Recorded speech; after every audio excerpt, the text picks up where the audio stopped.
Je voulais juste dire à Jonathan Franzen combien nous sommes heureux de l'accueillir sur Vincennes pour ces 4 jours.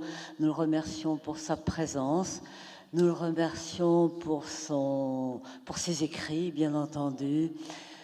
Dire combien c'est un honneur pour nous, mais surtout un très très grand plaisir de l'avoir. D'ailleurs, il peut constater combien vous êtes nombreux à l'attendre, donc je ne vais pas retenir plus longtemps, juste lui remettre ce petit cadeau de la part de la ville. Voilà. Merci beaucoup, Monsieur Franzen, et bonne conférence à tous.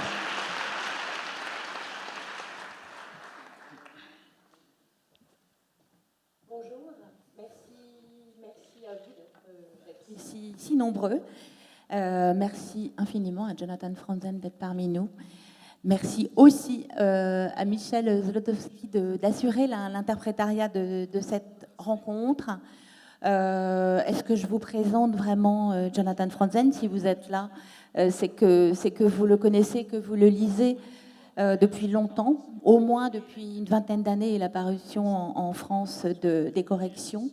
Au moment auquel Franzen est devenu un peu pour nous l'incarnation du grand écrivain américain, dont les romans, il y a eu ensuite Purity, Freedom, Purity, il y a aujourd'hui celui-ci, Crossroads, dont on va parler, dont les livres nous viennent ponctuellement à la fois nous parler de cette Amérique qui nous passionne et qui nous fascine, et nous parler aussi de nous, tant ce sont des romans qui nous parlent très intimement de l'humain.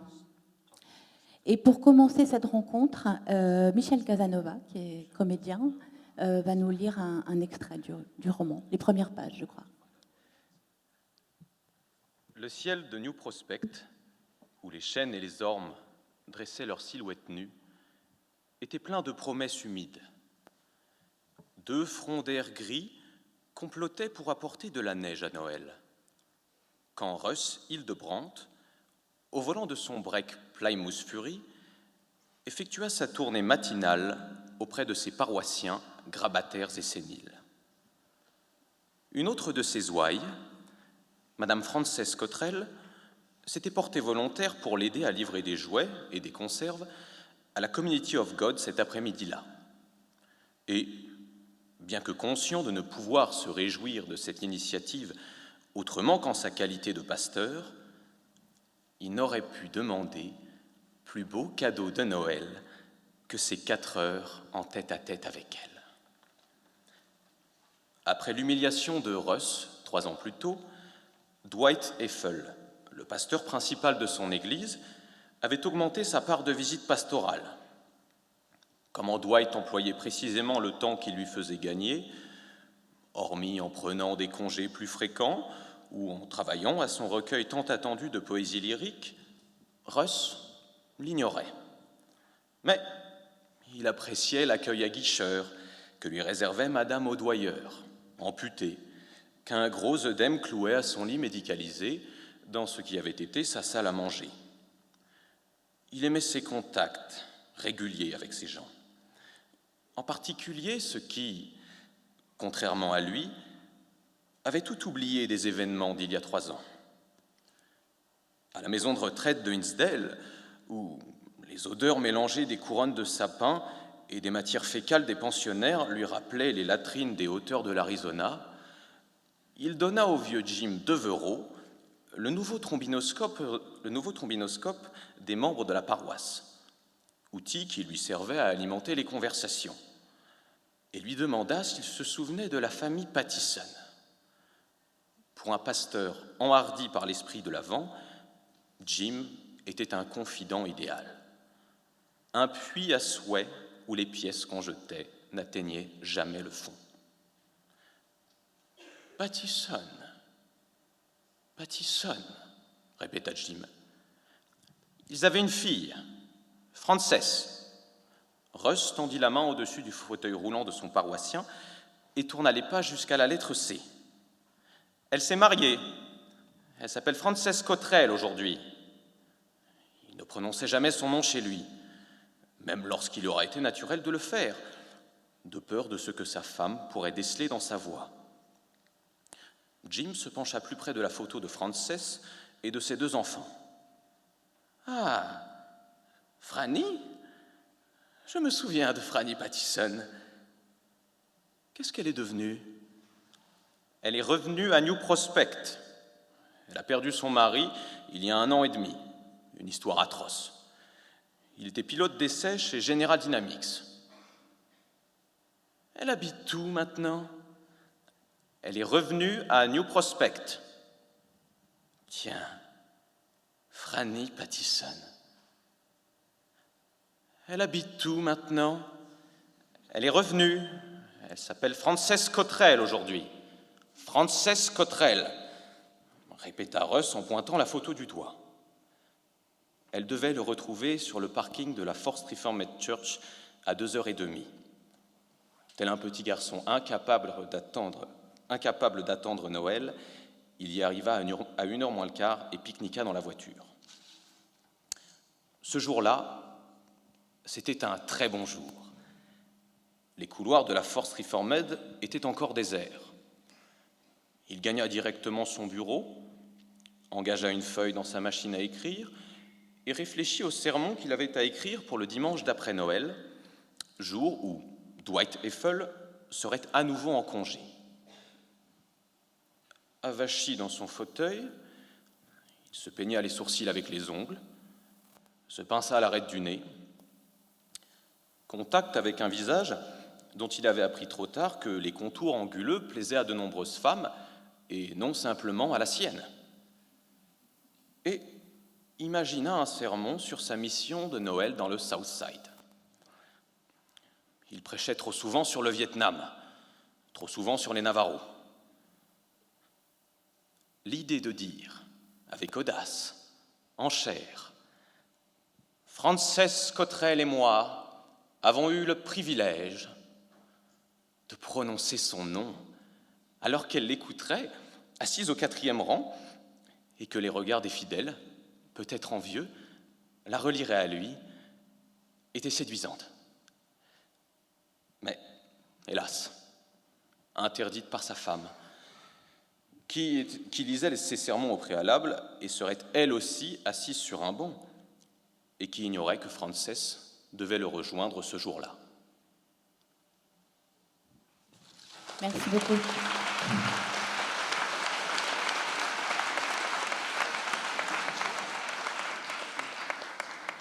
La lecture de ces premières pages, Jonathan Franzen nous fait faire connaissance avec un des personnages principaux de ce roman, Crossroads. Il s'agit de Russ Hildebrandt.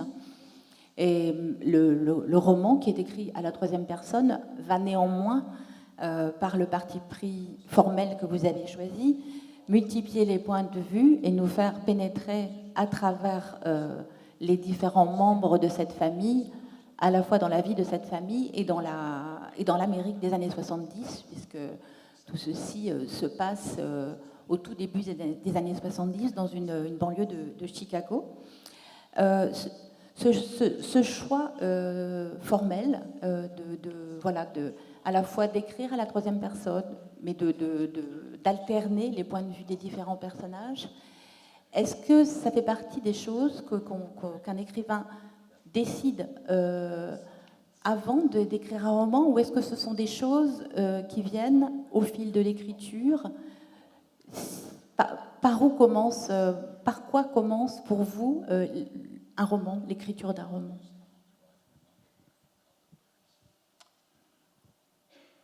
First of all, thank you everyone for being here. It's great to be back in Paris. Unusual to have an audience behind us. I told Michelle I'd make frequent pauses. Maybe it's not even necessary to translate that. Always necessary to translate. All right. Tout d'abord, je voulais vous remercier de votre présence et d'être aussi nombreux, et aussi vous dire à quel point c'était inhabituel d'avoir un public derrière soi. So I've never not written a novel third person, multiple points of view. It would take an act of great deliberation to do something different now. I like it. I like third person. And I definitely like multiple points of view. En fait, si je n'avais pas écrit à la troisième personne, ça aurait été un peu difficile. Je ne pense pas que le roman aurait vu le jour. J'aime écrire à la troisième personne, ça me donne l'occasion de donner de multiples perspectives. And yeah, how this one started, I started writing once I had a first sentence or two about Russ. It takes years to find, sometimes years, to find the right first sentence for a character. But it hits a note, and if it sounds right, finally, then I can write the next sentence. Le début, ça commence toujours par une première phrase pour parler par la voix ou pour décrire Russ. Ça prend parfois des années pour trouver une première phrase, pour commencer à décrire un personnage. Et une fois que cette première phrase est trouvée, c'est comme si on touchait le bon accord. Et là, on peut débuter. And I'm looking for three things in that sentence. One, and two of them are connected somehow. One of them is, what does the character want? It sounds easy, right? But I can actually take a year to figure out the thing a character wants. And the second thing is the tone. And the tone will be related to what the character wants. And I'm looking for a tone that I haven't used before. And the third thing is it has to seem funny. It has to seem comic to me. At some level, not ha-ha necessarily, but it has to be funny. So there will be in that tone something slightly ridiculous. And it's also useful if the thing the character wants is slightly ridiculous, like 4 hours alone with a woman of his congregation. En fait, je suis à la recherche de trois choses. La première et la deuxième sont assez reliées. La première des choses que je recherche, c'est que veut le personnage que je vais décrire. Ça peut sembler facile de trouver ce que veut le personnage. Ça peut prendre aussi pas mal de temps avant de le découvrir. La deuxième chose, c'est le ton que je vais employer. Et le ton, c'est lié effectivement à ce que veut le personnage. Et je cherche toujours à utiliser un ton que je n'ai pas utilisé précédemment. Et puis aussi, il faut que le ton soit drôle. Pas drôle au point de rire aux éclats, mais il faut qu'il soit un petit peu ridicule. Et il faut aussi que ce que cherche, ce que veut le personnage, soit aussi un peu ridicule, comme par exemple passer 4 heures seul avec une de ses paroissiennes. La rencontre s'intitule « L'Amérique de Jonathan Franzen ». En fait, l'Amérique dans laquelle Crossroads nous plonge, c'est l'Amérique de l'enfance, de la jeunesse de Jonathan Franzen. Pourquoi ce choix des années 70 ? Est-ce qu'il s'agissait pour vous de retrouver quelque chose ou d'y chercher des racines à notre présent ? It was an escape from the present. This was a Trump administration novel. 6 hours a day, I could go into a world that I got to set up the way I liked it, rather than living in that one.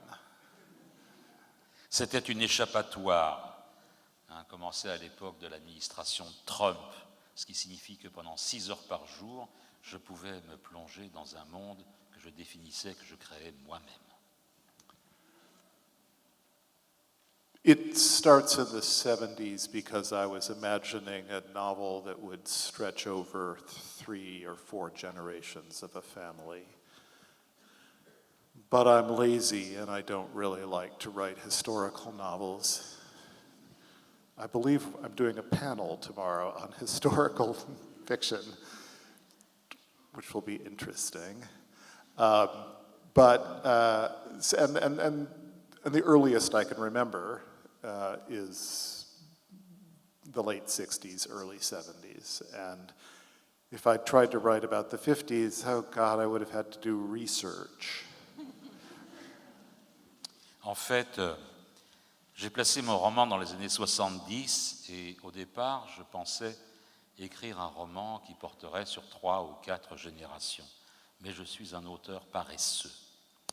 Et voilà. En fait, demain, je pense que je dois faire partie d'une table ronde sur la fiction historique.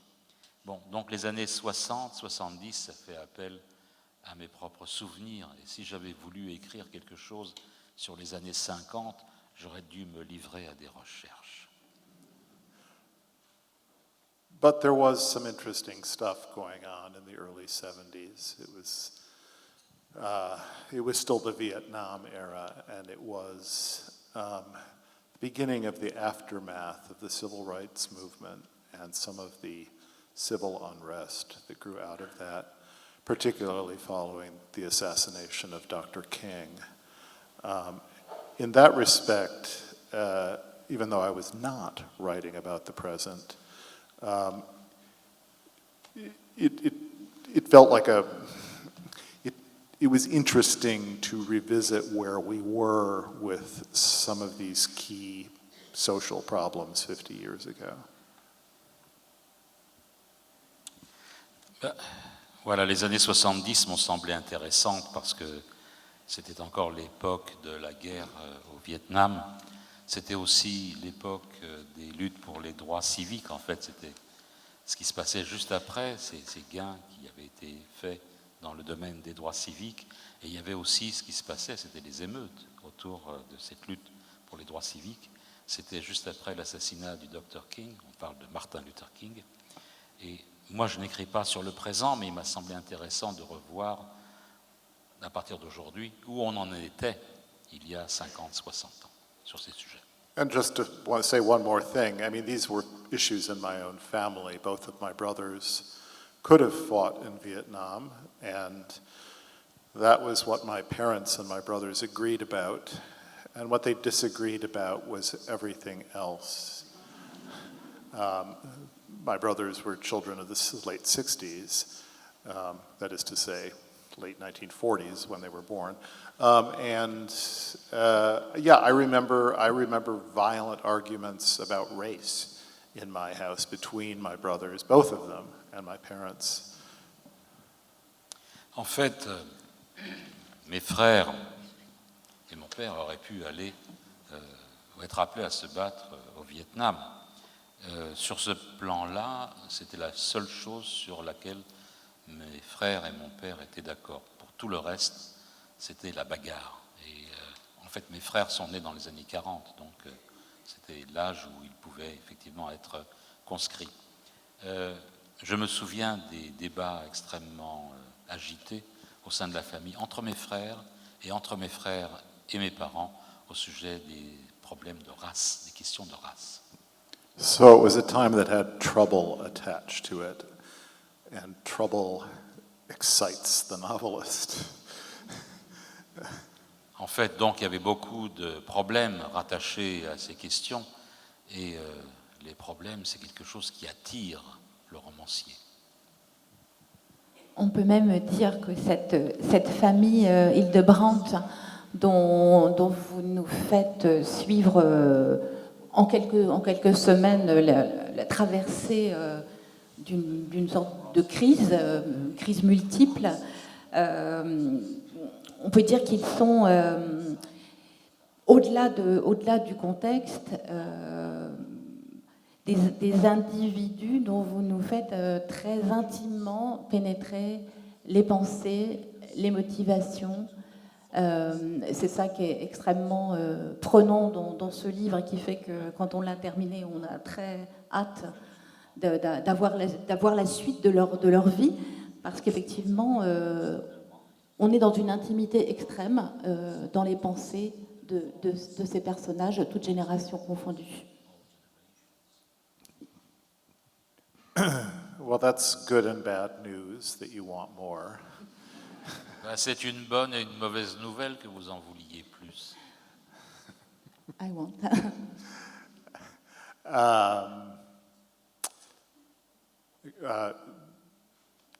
Thank you. Merci. Redirect, as they say in the courtroom in America. Redirect. I'm not sure what you're asking. Ben, je ne suis pas certain. En fait, comme on dit dans les cours, dans les tribunaux américains, reprenez ce que vous venez de dire. Donc ma question, c'était qu'au-delà de ce tableau extrêmement précis, de cet précis et très vivant, très palpitant de cette Amérique des années 70, on a le sentiment que ce que vous cherchez à faire, c'est quand même nous plonger dans ces personnages, nous plonger dans l'intimité de leurs pensées. Est-ce que c'est vers ça que vous tendez, vers le fait de nous faire intimement connaître des personnes et des vies que nous n'avons pas vécues?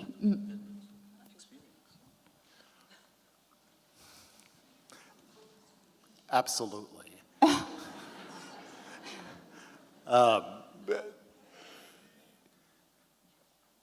It took me a while to recognize that I'm a novelist of characters, that's a skill I have, creating characters.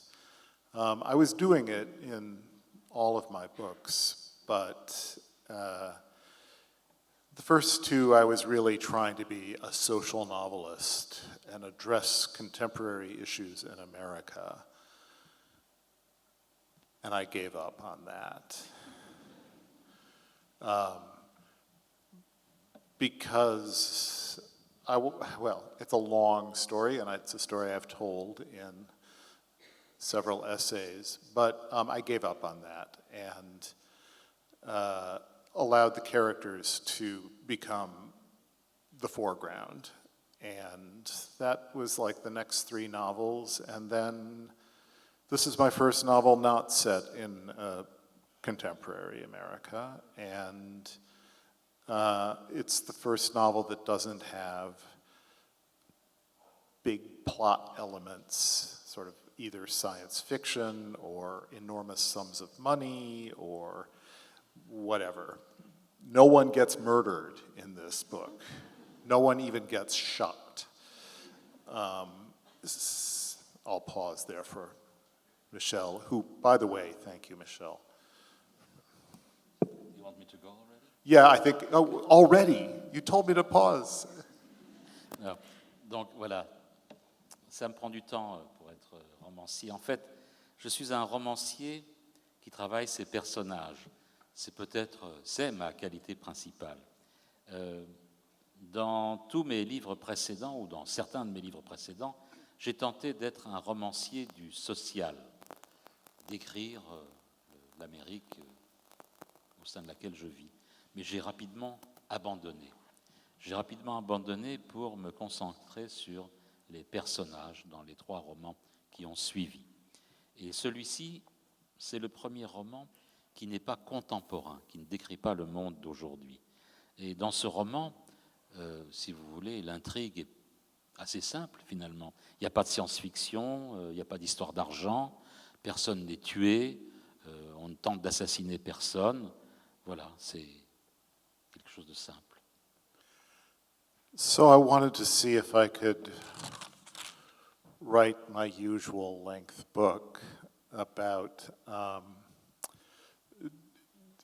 driven by nothing but the relatively small crises of fairly ordinary people, not completely ordinary, but fairly ordinary people.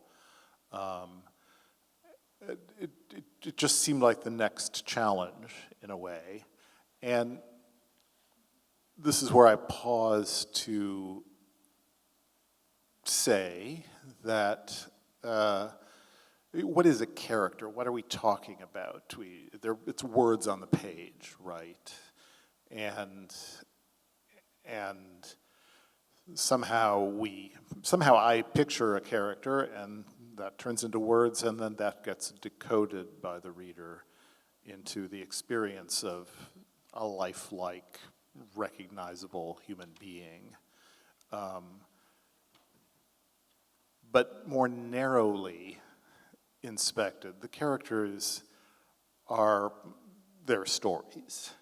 So it's a nice epiphenomenon that we get this kind of feel of something larger. But really, you're just, what I was trying to do is make a novel in which you want to turn the page to see what happens next. Voilà, j'ai fait ce roman qui est pour moi d'une longueur normale. En français, il fait 700 pages, c'est ça? À peu près 700 pages, hein, dit l'interprète, en français, en rappelant que le français prend 20 à 30% plus de mots que l'anglais. Voilà, ce ne sont pas des grosses crises que je décris, ce sont des crises mineures. Je décris des gens ordinaires, et il y a une sorte de défi là-dedans, de décrire ces vies ordinaires. Et en fait, de quoi parle-t-on? On parle de mots qui sont posés sur la page. Je décris. Et puis ensuite, c'est le lecteur qui décode. C'est le lecteur qui décode ces mots et qui les transforme en êtres humains, des êtres humains ordinaires. Il s'agit aussi d'une introspection. C'est leur histoire. C'est quelque chose qui peut ressembler à un épiphénomène, mais ça vous permet de voir l'image la plus grande. Yeah, it's trying to write a story that you want to read, and the characters are in service of that. Oui, en fait, j'ai oublié de traduire le dernier mot que Jonathan a prononcé de la séquence précédente. C'est « je veux que le lecteur ait envie de tourner la page pour savoir ce qui va se passer ensuite ».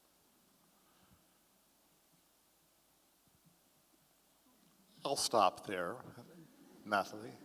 Ben, je vais m'arrêter là. Alors certes, ce sont des vies ordinaires, des parents, un couple de parents, des enfants plus ou moins grands, adolescents, plus ou moins en rébellion contre leurs parents, avec une vision éventuellement différente du monde. Je le dis parce que je pense que comme le livre est sorti hier, vous n'êtes pas forcément très nombreux à l'avoir lu. Néanmoins, dans tout le livre, et je ne sais pas si ça a un lien, c'est ma question, avec le fait que vous avez choisi de faire du personnage principal, enfin du père, parce qu'en fait il y a 5 personnages principaux, mais de faire du père un pasteur et de faire circuler quand même pas de la théologie, mais des discours sur la religion, etc. On a l'impression que c'est aussi un livre qui, à travers ses personnages, réfléchit sur ce que c'est qu'une bonne vie, ce que c'est que vivre bien, ce que c'est peut-être qu'une belle vie.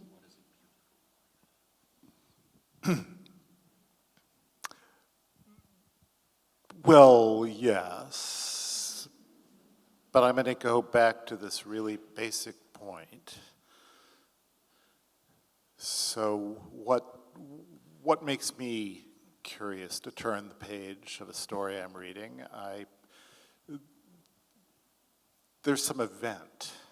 Someone is in some kind of distress, some kind of trouble. They could even be a crisis. Often they're having to make a decision. And do I do this or do I do that? Do I pursue adultery with one of the people in my congregation, or do I not? And it is simply a fact that I think for most of us, that when you are faced with a decision, you are asking yourself what's the right thing to do. So it is a recurrent question in some of my previous novels too. Like, well, and I'm stressing that it is very much an artifact of the storytelling process. This book makes it a little more explicit because at least 3 of the characters has some sort of relationship with God and the church. Ouais, mais je voudrais revenir au point de départ, ce qui fait que moi, quand je lis un bouquin, ça me donne envie de tourner les pages. Voilà. En fait, c'est toujours l'histoire de quelqu'un qui a un problème, qui est un petit peu dans la détresse, qui est dans une sorte de crise et qui doit prendre une décision. Est-ce que je dois faire comme ci ou est-ce que je dois faire comme ça? Est-ce que je vais aller de l'avant et commettre l'adultère avec un membre de ma paroisse ou pas? Que faut-il faire? Voilà, c'est effectivement une situation récurrente dans tous mes livres, dans tous mes romans. C'est une situation stressante, effectivement, et c'est en fait un artefact de l'art de la narration. Et dans ce livre, il y a effectivement 3 personnages qui ont un dialogue avec Dieu ou un dialogue au sujet de la théologie. And religion, and certainly Christianity, is of course taken up with the question of what's right and what's wrong. What is the right life to live? And given Christianity's foundational status in the Western world, with an obvious forebear of progressive thought, concern for the poor, concern for people who are disdained by society, suspicion of the rich. Those are all right there in the Gospels. You look at the civil rights movement in the 1960s. It was substantially led by Protestant clergy people, including Dr. King. Same with the anti-war movement that began really with the churches. And then, of course, in my own lifetime, seeing many of the same structures and actually framework of belief replicating itself in the environmental movement and in the discourse on climate change. It's like, well, actually, I know something about Christianity. I grew up in a church. I was part of a youth group for 6 years. So why not go back and take a look? Since the question of how to live had already been raised by the mere act of storytelling anyway. This is making it look easy in hindsight, like it's, oh, I've got an idea, I'll just, it's like, nah, not that easy, but once you're done, you can see, oh, it was rather obvious what to do was. Oui, la religion. La religion chrétienne, effectivement, c'est ce qui vous enseigne la différence entre ce qui est bien et ce qui est mal. Ça vous dit aussi ce que doit être une vie bonne. Et en tout cas, le statut de la religion chrétienne dans le monde occidental, c'est ce qui a été l'avant-coureur du progressisme, de l'attitude qu'on avait vis-à-vis des pauvres. Il suffit de lire les évangiles pour voir qui sont les riches, qui sont les pauvres et ce qu'il faut faire. Et dans les années 1960, en Amérique, c'était effectivement les églises protestantes qui étaient le fer de lance de ces mouvements-là. Pensons à Martin Luther King, qui dirigeait ces mouvements. C'était aussi la substance du mouvement anti-guerre. Et ça donnait une structure, c'était les mêmes structures de ce cadre de la foi que nous retrouvons aujourd'hui dans les mouvements en faveur de l'environnement, du changement climatique, etc. Mais moi, je devais me souvenir aussi, et je me suis souvenu que j'ai quand même passé 6 ans dans les mouvements de jeunesse de l'Église protestante. J'ai été élevé dans ce cadre-là. Et on parlait de miracles, on parlait de ces choses. Et d'une certaine manière, c'était facile. Enfin, facile, c'est peut-être dire un peu rapidement. Mais il y avait des choses plus évidentes pour nous sur ce qu'était le bien et le mal et comment agir. I wasn't a very good member of the church, but I was a member of the church. I said prayers every night at bedtime. We said grace before dinner every night. En fait, j'étais pas très bon paroissien. Hein. Je disais les prières et avant le dîner, le soir, nous récitions les actions de grâce.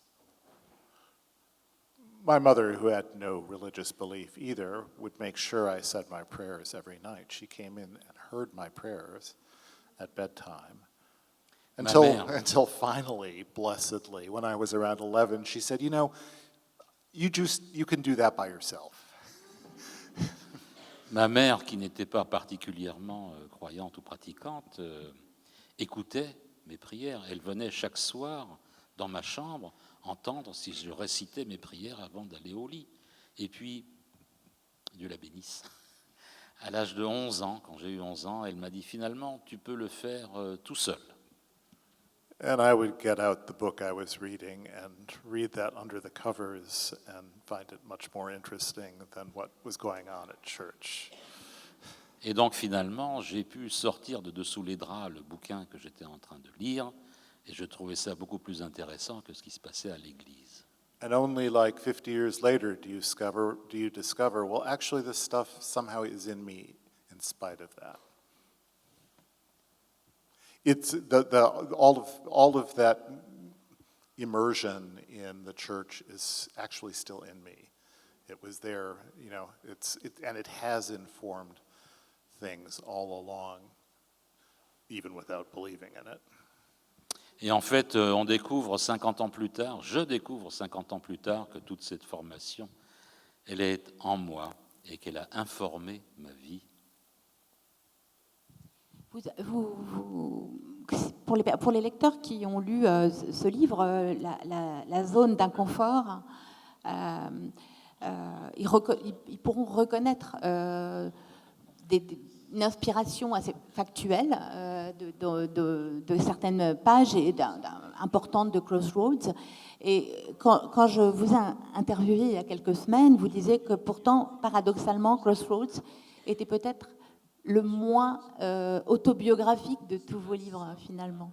Aucun de vos livres, à part celui-ci, n'est autobiographique, mais on pouvait retrouver le moins de choses directement vous concernant. I think that's still true. The memories that I'm drawing on are more immediate in many ways. That is, I was in a church group. I knew what it was like. I know what it's like when the snow comes to the Midwest in December. I don't have to really work hard to imagine that. I know what it smells like. I know what it looks like. So it depends on what you mean by autobiography. The characters in the book are not really drawn from life at all, which could not be said, say, of the corrections. Oui, c'est vrai. J'ai tiré beaucoup de choses de mes souvenirs, disons, plus récents. J'ai fait partie de ce groupe de jeunes, d'adolescents qui étaient à l'église. Et pour moi, c'était des choses qui étaient aussi évidentes que ce qu'est la neige quand elle tombe dans le Midwest en décembre. Je sais quelle est son odeur, je sais à quoi ça ressemble. Est-ce que c'est autobiographique? Non, parce que les personnages ne sont pas copiés sur le vivant. Donc, je ne peux pas dire ça, contrairement à ce qui s'est passé dans les livres précédents. I did write about that youth group in The Discomfort Zone, but it's only like 15 or 20 pages, which was as much as the very uninteresting personal story of me could sustain. I had a lot more material. I'd gathered a lot more material from people who'd been in the group. I didn't use it because there wasn't enough story to sustain it. Here, I mean, there are scores of pages, maybe 100 pages about the group. Why? Because I made up some stories that could bear the material. there is so much more you can do with an invented story than there is, in my case, having led a dull life with your own personal story. That makes sense, right, Natalie? Bon, dans la zone d'inconfort, dans ce roman, la zone d'inconfort, les passages qui parlent de ce groupe évangélique, les groupes de l'Église, ben, ça ne prend que 15 à 20 pages. C'était pas très intéressant de parler de moi à l'époque parce que bon, c'était pas utile non plus. Là, dans Crossroads, ça prend environ une centaine de pages, voire un peu plus, parce que là, j'ai vraiment construit une histoire qui permet d'inclure ces témoignages que j'ai recueillis auprès d'autres membres de ces groupes religieux. Mais moi, ma vie, elle est plutôt plan-plan, donc il n'y a pas grand-chose à dire. So that's what I mean about this being not an autobiographical book. Full stop. Et donc là, je reviens et j'accentue la chose. Hein. Ce n'est pas un livre autobiographique. C'est un livre qui donc, un roman qui est amené à avoir, je ne sais pas si on peut dire une suite, un prolongement, peut-être plusieurs prolongements. Et le titre général de la trilogie, si ça doit être une trilogie, c'est A Key to All Mythologies. Pardon pour mon anglais. Ça se réfère au Middlemarch de George Eliot. Que signifie ce titre? Oh, gosh. Well, it's so nice to see everybody. You sit in Santa Cruz and you know that your book's being published in a foreign country, and and then you see sales figures like people actually have bought the book, but in whatever numbers, large or small. But especially a year ago when the book was published in many other countries, I was sitting at home. And it was the first time in a long time I'd published a book without doing any public events. And some animal part of the brain that doesn't believe that anyone is reading it, because you just don't, there are no human faces to attach it to. And I know the book was published yesterday, so you haven't read it, but I like to imagine that maybe some of you will. Vous savez, bon, j'étais à Santa Cruz et je savais que le livre avait déjà été publié à l'étranger il y a un an dans d'autres pays. Je savais que des gens avaient acheté déjà le livre, plus ou moins. Hein. Mais j'étais chez moi et je n'avais pas fait pour la première fois de présentation publique de ce livre. Et donc il y avait cette partie animale de ce cerveau, de mon cerveau, qui se disait « personne ne l'a lu ». Parce que je ne pouvais pas mettre de visage face au mot lecteur. Et ici, donc, je sais que le livre a été publié hier et je m'arrête là. And I will just say further, this is my 6th country I've been in 6 days. The Dutch yesterday murdered me. I now have a cold, which I'm firmly blaming the Dutch for. Voilà, And de indeed, plus, yeah, well, and go ahead, Michel. de plus, il faut que je vous avoue que je suis ici dans le 6e pays de ma tournée en 6 jours. Et hier, les Néerlandais m'ont totalement déglingué. Et je les accuse formellement de m'avoir refilé mon rhume. And yet, I'm so happy to be back in Europe and actually meeting live faces. When I mentioned that turn away, and notice how I'm avoiding your question.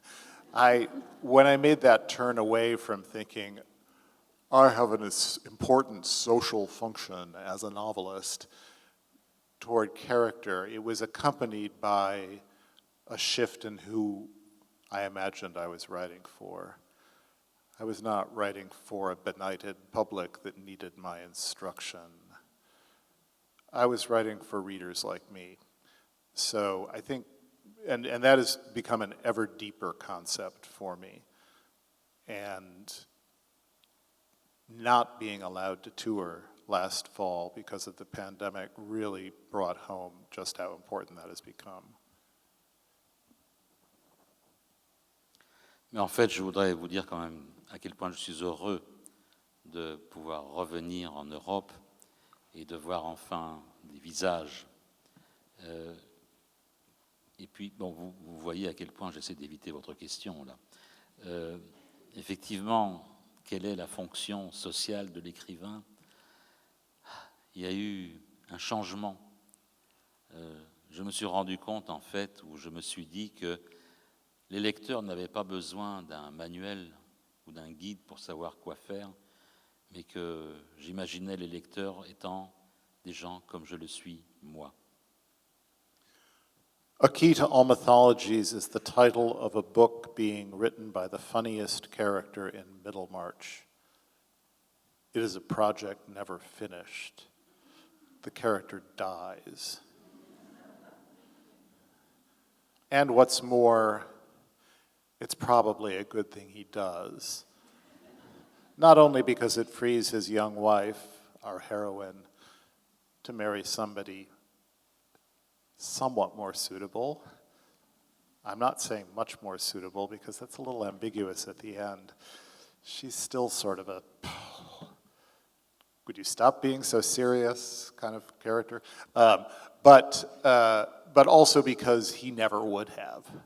And he could have lived to be 100. He would not have finished his Key to All Mythologies because it was just getting, he's a scholar and just kept getting deeper and deeper into the details.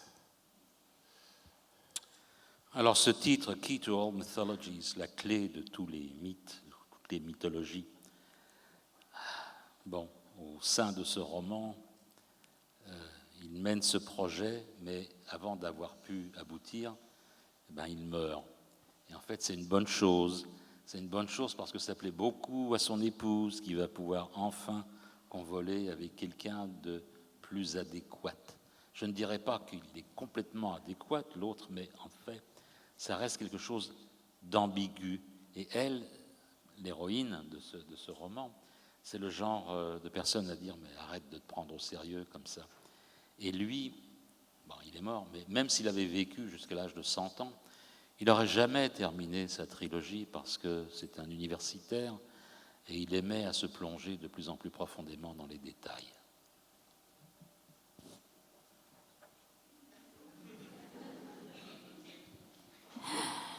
On n'en saura pas davantage. Not today. Pas aujourd'hui. De toute façon, on a commencé en retard, mais une autre rencontre va commencer dans 5 minutes dans cette salle, donc on est obligé de s'arrêter. Mais vous retrouverez Jonathan Franzen dans d'autres rencontres et dans quelques minutes au Salon du Livre où il dédicacera. Voilà, il verra ses lecteurs de près. Merci Jonathan Franzen. Merci à vous. Nathalie, merci beaucoup. Et Michel Merci aussi. Michel.